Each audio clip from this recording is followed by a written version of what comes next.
کو جنت میں اگر جانا ہے تو سنو جنت میں جانے کی شرط کیا ہے. شیعہ عالم نہیں، اہل سنت کے عالم ہیں. انہوں نے کہا بھائی قیامت کے دن تمہارا حساب کتاب ہوگا. بھائی یہاں تک بات بالکل صحیح ہے.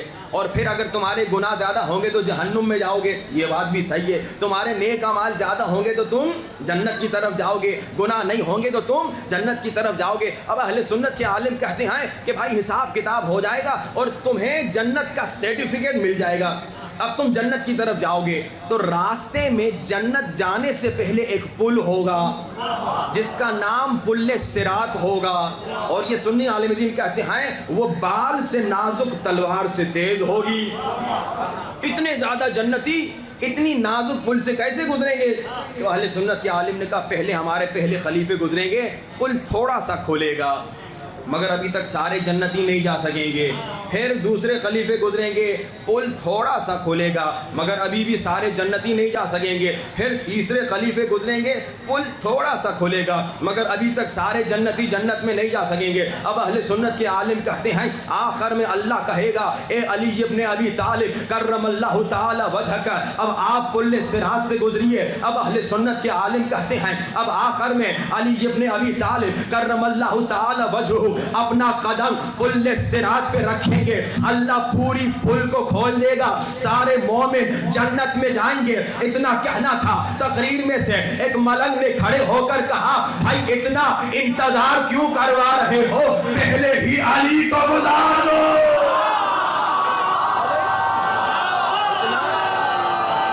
اتنا انتظار کیوں کرا رہے ہو؟ یعنی اتنا تو مان لیا نا ہمارے بھائیوں نے کہ بغیر علی جنت نہیں جا سکتے. صلوات پڑھیے بآواز بلند.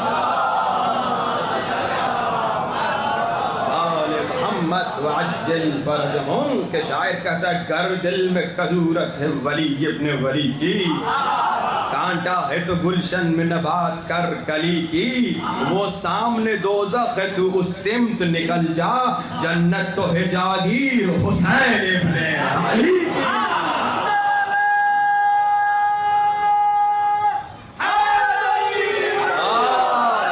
مگر دشمن علی اندھا ہو چکا ہے، دشمنی علی میں اندھا ہو چکا ہے اور کہہ رہے علی ولی اللہ کو نکال دو. پھر اسی دشمن علی نے کیا کہا؟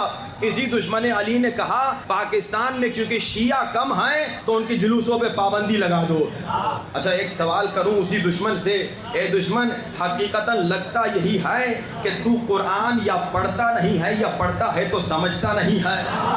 کیا کہا؟ پاکستان میں شیعہ کیونکہ کم ہیں تو کہا پاکستان میں شیعوں کے جلوسوں پہ پابندی لگانی چاہیے. یعنی اپنے زیادہ ہونے پر گھمنڈ، اپنے زیادہ ہونے پر غرور، اپنے زیادہ ہونے پر ناز کر رہا ہے. تو میں جواب میں کہوں گا ارے احمد کیا تم نے قرآن نہیں پڑھا؟ اللہ قرآن میں کہہ رہا ہے اکثر لوگ جاہل ہیں، اکثر لوگ احمق ہیں، اکثر لوگ فاسق ہیں. تو اکثریت پہ ناز کر رہا ہے. اکثریت پہ ناز کر رہا ہے کہ ہم اکثر ہیں، ہم زیادہ ہیں تو شیعوں کی جلوسوں کو روکیں گے. اللہ قرآن میں کرے اکثر جاہل، اکثر احمق، اکثر فاسق، اور اللہ قرآن میں کرے وَقَلِيلٌ مِّنْ عِبَادِيَ الشَّكُورُ، میرے بہت کم بندے ہیں جو اللہ کا شکر کرتے ہیں. اور دوسری بات، تو اپنی اکثریت پہ ناز کر رہا ہے، یہ تیری غلطی ہے. تو سمجھ رہا ہے کہ ہم اکثریت میں ہیں، شیعہ کم ہیں. تو ایک جملہ کہوں گا، ہاں اگر تم سمجھتے ہو پاکستان میں شیعہ کم ہیں تو یہ جملہ یاد رکھنا، پاکستان میں شاید شیعہ کم ہو مگر پاکستان میں حسینی کم نہیں ہیں. پاکستان میں جب محرم آتا ہے تو سنی بھی ماتم کرتا ہے. پاکستان میں جب محرم آتا ہے تو سنی بھی جلوسوں میں آتا ہے. پاکستان میں جب محرم آتا ہے تو سنی بھی گریہ کرتا ہے. پاکستان میں جب محرم آتا ہے تو سنی بھی سبیلے دیتا ہے، نظر دیتا ہے، نیاز دیتا ہے. اگر پاکستان میں تو سمجھ رہا ہے شیعہ کم ہے تو یاد رکھ پورا پاکستان حسینی ہے، پورا پاکستان حسینی ہے. ایک جاہل انسان تو اپنی اکثریت پہ ناز کر رہا ہے جو کہ تو اکثر ہے بھی نہیں، اقلیت میں تم ہو، اکثریت میں ہم حسینی ہیں، مگر یاد رکھ کیونکہ تو قرآن صحیح نہیں پڑھتا اے جاہل انسان، کیونکہ تو نے اسلام کو صحیح نہیں سمجھا، اسی لیے اپنی اکثریت پہ ناز کر رہے ہو۔ اسلام کا درس کیا ہے؟ اسلام کا پیغام کیا ہے؟ اسلام کرے اے انسان اپنی اکثریت پہ ناز نہ کر، اپنی اکثریت پہ ناز نہ کر۔ یہ جو لوگ کہتے ہیں ہمارا قبیلہ بڑا ہے، اپنی اکثریت پہ ناز کرتے ہیں، یہ لوگ جو کہتے ہیں ہماری قوم بڑی ہے، اپنی اکثریت پہ ناز کرتے، اسلام کرے اپنی اکثریت پہ ناز نہ کر، یہ جہالت ہے۔ بلکہ اسلام تو یہ کہہ رہا ہے اے انسان اپنے اچھے اور نیک عمل پر بھی ناز نہ کر۔ یعنی دیکھیے اسلام کا پیغام اور پھر ان جاہلوں کا پیغام۔ اسلام کیا کہہ رہا ہے؟ اپنی اکثریت پہ ناز نہ کر، بلکہ اے انسان اگر تو بڑا نمازی ہے، اے انسان اگر تو بڑا عزادار ہے، اے انسان اگر تو بڑا روزے دار ہے، تو اسلام کہہ رہا ہے اے انسان اپنی عبادت پر بھی ناز نہ کرنا۔ یہ نہ سمجھنا کہ میں بڑا ماتمی ہوں، میں بڑا عزادار ہوں، میں بڑا عبادت گزار ہوں، میں بڑا نیک انسان ہوں۔ نہیں نہیں نہیں، حدیث آئے، سنیے غور سے، اس حدیث کو یاد رکھیے۔ حدیث میں ملتا ہے دو لوگ مسجد میں گئے، ایک مومن تھا ایک فاسق تھا، دو لوگ مسجد میں گئے، مگر جب مسجد سے نکلے مومن فاسق ہو گیا اور فاسق مومن ہو گیا۔ عجیب و غریب حدیث ہے۔ آپ یہی کہیں گے بھائی کوئی سینما تھوڑی کیا تھا، کوئی غلط جگہ پہ تھوڑی کیا تھا، مسجد میں گیا تھا، مسجد میں مومن کیسے فاسق ہو گیا؟ ہاں یہ بات سمجھ میں آ رہی ہے کہ فاسق مومن کیسے ہو گیا، مگر مومن فاسق کیسے ہو گیا؟ تو روایت میں جواب ملتا ہے مومن جب مسجد میں آیا نا تو اپنی عبادت پہ ناز کرنے لگا۔ میں تو وہ نمازی ہوں جو فجر کو بھی آتا ہوں، میں تو وہ نمازی ہوں جو نماز شب بھی پڑھتا ہوں، میں تو وہ نمازی ہوں جو خیر و خیرات کے کام بھی کرتا ہوں۔ ناز کرنے لگا اپنی عبادتوں پہ۔ مولا فرماتے ہیں مسجد میں آنے سے قبل مومن تھا، مگر مسجد میں جب اس نے اپنی عبادت پہ ناز کیا اللہ کی نظر میں فاسق ہو گیا۔ مگر وہ فاسق جو اندر آیا آنے سے پہلے گناہگار تھا، آنے سے پہلے خطاکار تھا، مگر جب مسجد میں آیا قدم مسجد میں رکھا، کہنے لگا خدایا میں آج تک تیری عبادت نہیں کرتا تھا، بڑا شرمندہ ہوں، خدا مجھے بخش دے، تو غفار ہے خدا مجھے بخش دے، تو رحمان ہے خدا مجھے بخش دے، تو رحیم ہے خدا مجھے معاف کر دے۔ آنے سے قبل فاسق تھا، مگر جب خود کو کچھ نہیں سمجھا، جب توبہ کی، حقیقی توبہ کی، گریہ کیا تو باہر نکلا تو مومن نکلا۔ حسینی خیمہ ایسا ہے، حسینی خیمہ ایسا ہے کہ آنے سے پہلے اس میں کوئی یزیدی ہوتا ہے، مگر جب آ جاتا ہے تو حر علیہ السلام بنتا ہے۔ یہ حسینی خیمہ ہے۔ مسجد ایسی ہے کہ مسجد میں ناز کرنے والوں کی کوئی جگہ نہیں، اور جب انسان ناز کرتا ہے، آج کے یہ وقت قلیل مسائل بھی پڑھنے ہیں، بس مختصر کہوں کل اس پہ انشاءاللہ گفتگو ہوگی۔ ناز جب انسان کرتا ہے، دیکھیے شیطان بڑا ہوشیار ہے، شیطان ان کو گمراہ کرنے نہیں جاتا جو سینما جاتے ہیں، وہ تو آلریڈی شیطان کے آدمی ہیں۔ شیطان ان کو گمراہ کرنے نہیں جاتا جو حرام جگہ جاتے ہیں، شیطان امام بارگاہ اور مسجد میں آتا ہے آپ کو گمراہ کرنے جو نیک بننے مسجد میں آئے ہیں۔ شیطان بڑا ہوشیار ہے۔ شیطان نے یہی کہا کہ میں سیدھے راستے پہ بیٹھتا ہوں اور لوگوں کو ایڈریس غلط دیتا ہوں، سیدھے راستے پہ بیٹھتا ہوں، لوگوں کو غلط طرف بھیجتا ہوں، اب جتنا لوگ آگے جائیں گے اتنا وہ تباہی کی طرف جائیں گے۔ خیال کیجئے کہیں ایسا نہ ہو آپ نماز بھی پڑھیں، روزہ بھی رکھیں، خمس بھی دیں، زکوٰۃ بھی دیں، ماشاءاللہ اتنے نیک ہوں، داڑھی بھی رکھیں، مگر شیطان کے وسوسے اور دھوکے میں آ کر غلط ٹریک پہ چڑھ جائیں اور آپ جتنا آگے جائیں اتنا مولا سے دور ہوتے جائیں۔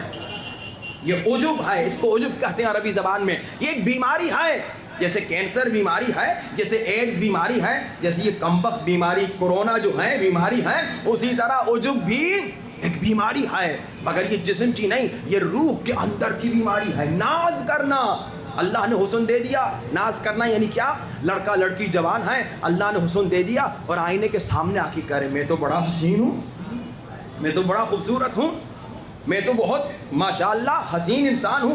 اللہ نے علم دے دیا، عالم بن گئے، پڑھے لکھے ہو گئے، نمبر 1 ہے اسکول میں، کالج میں نمبر 1 ہے، یونیورسٹی میں نمبر 1 ہے، ہمیشہ بہترین نمبرز لے کر آ رہے ہیں۔ اب اپنے علم پہ ناز کرنا، میں تو ماشاءاللہ بہت عالم ہوں، میں تو بہت ماشاءاللہ پڑھا لکھا ہوں۔ اچھا، ناز میں خود کو کسی اور سے کمپیئر نہیں کرتا انسان، بس اپنے ہی کسی خوبی پر ناز کرتا ہے. میں بڑا سریلا ہوں تو آ کے پھر اپنے اندر ناز کرتا ہوں, واہ واہ میں تو بڑا سریلا ہوں. میں اچھی مجلس پڑھ لوں, اپنی مجلس پہ ناز کرتا ہوں, واہ واہ میں تو بڑی اچھی مجلس پڑھتا. یعنی ہمارے اندر جو بھی خوبی ہے اس پر اپنے اندر ناز کرنے کو عجب کہتے ہیں. میرے اندر یہ خوبی, میرے اندر یہ خوبی. مگر اسلام نے کہا اے انسان, یہ حسن تمہیں کس نے دیا؟ یہ حسن تمہیں اللہ نے دیا. یہ علم جو تم نے حاصل کیا, یہ علم تمہارے ذہن میں کس نے بٹھایا؟ اللہ نے بٹھایا. یہ سر جو اللہ نے تمہیں دیا, یہ اللہ نے تمہیں دیا. یہ خطابت جو تم کہہ رہے ہو میں بڑا خطیب ہوں, یہ خطابت کس نے دی؟ اللہ نے دی. یہ سر جو تو کہہ رہے ہو میں بڑا سریلا ہوں, یہ سر کس نے دیا؟ یہ اللہ نے دیا. یہ جو نماز تم پڑھتے ہو کیا سمجھتے ہو یہ نماز تم نے اپنی طرف سے پڑھ لی؟ یہ نماز پڑھنے کی توفیق اللہ نے دی. نماز سے پہلے وضو کرتے ہو, وضو کے لیے پانی کس نے دیا؟ اللہ نے دیا. اگر پانی نہیں تیمم کرتے ہو تو تیمم مٹی کس نے دی؟ اللہ نے دی. تیرا کیا ہے انسان؟ کس بات پہ ناز کرتے ہو؟ مجلس میں آنے پر ناز کرتے ہو کہ میں مجلس میں آتا ہوں, جلسہ ہے, پورا دن میں بیٹھتا ہوں, میں ہلتا نہیں ہوں, میں پورا دن مجلس میں بیٹھے رہتا ہوں. تو اپنی مجلس میں آنے پر ناز کر. ارے مجلس میں آنے والے کس بات پہ ناز؟ مجلس میں تو اپنی مرضی پہ تھوڑی آیا ہے, اللہ نے بلایا ہے تو آ گیا ہے. کس چیز پہ ناز؟ تمہارا کیا ہے انسان؟ تمہارا کچھ بھی نہیں. آج میں یہیں پہ روکتا ہوں اور ایک نسخہ بھی آپ کو دیتا چلوں. انشاءاللہ ان 3 دنوں میں ہر روز ایک نسخہ آپ کو دوں گا تاکہ اس نسخے سے آپ کی مشکلات دور ہوں. اور آج کا نسخہ میں انشاءاللہ دینا چاہتا ہوں اہل بیت کا وہ سپر پاور نسخہ جس کے ذریعے سے کینسر تک کی بیماریاں ختم ہو سکتی ہیں.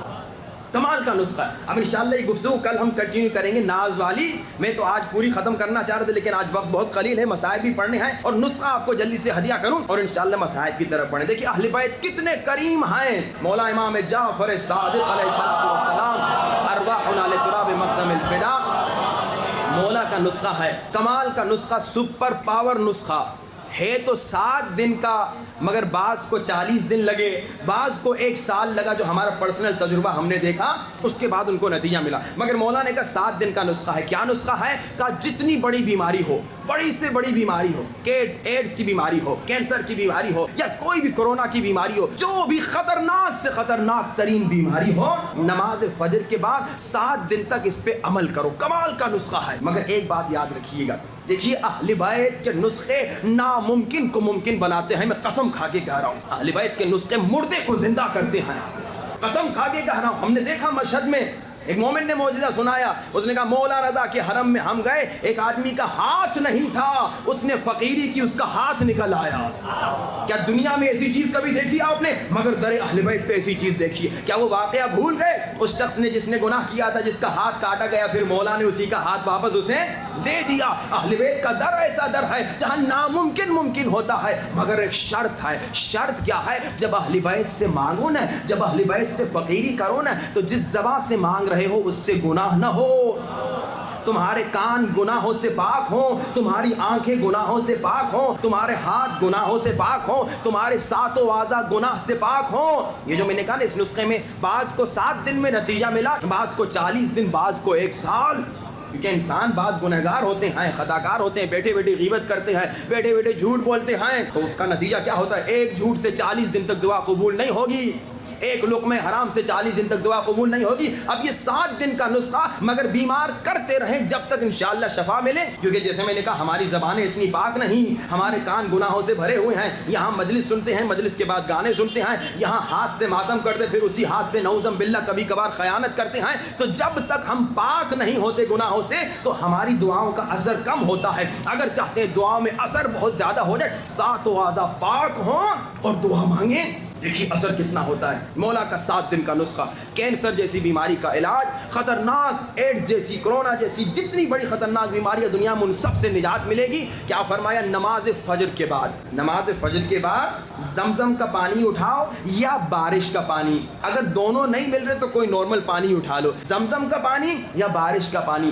اس پہ 100 مرتبہ صلوات پڑھو, اللہم صلی علی محمد و آل محمد وعجل فرجہم. پھر 70 مرتبہ سورہ فاتحہ الحمدللہ رب العالمین، پھر 70 مرتبہ توحید، 70 مرتبہ ناس، 70 مرتبہ فلق، قل هو اللہ احد، قل اعوذ برب الناس، قل اعوذ برب الفلق، اور 70 مرتبہ آیت الکرسی ہم فیہا خالدون تک، اور آخر میں بھی 100 مرتبہ صلوات اللہم صلی علی محمد وآل محمد وعجل فرج۔ ہر روز اس پانی پہ دم بھی کرے مریض، پیے بھی، اور جہاں تکلیف ہے وہاں لگائے بھی، اور نا امید نہ ہو، یقین کامل سے مانگے، اعضاء پاک ہوں گے تو 7 دن میں شفا ملے گی بڑی سے بڑی بیماری سے۔ لیکن اگر گناہوں میں انوالو ہوگا انسان تو کسی کو 40 دن ہم نے دیکھا لگا، کسی کو 1 سال لگا، لیکن 1 سال کے بعد اس کو شفا ایسی ملی کہ آپ حیران ہو جائیں گے۔ اہل بیت کے در سے ہر شے ملتی ہے، خدا را اہل بیت کے در پہ یقین سے آئیے، اور اہل بیت کے در پہ طاہر بن کے آئیے۔ ابھی جو آپ مجلس میں بیٹھے ہیں نا، ابھی آپ یہ نہ سمجھیے کہ آپ معمولی لوگ ہیں، ابھی آپ وہ ہیں جن کے قدموں کے نیچے فرشتوں نے پر بچھائے ہیں۔ یہ میں نہیں کہہ رہا، حدیث ہے کہ فرشتے دنیا میں آتے ہیں، عزاداروں کے قدموں کے نیچے پر بچھاتے ہیں، یعنی آپ اتنے خاص لوگ ہیں ابھی۔ پھر یہ فرشتے آسمان میں واپس جاتے ہیں، ان فرشتوں کے پروں سے خوشبو آتی ہے،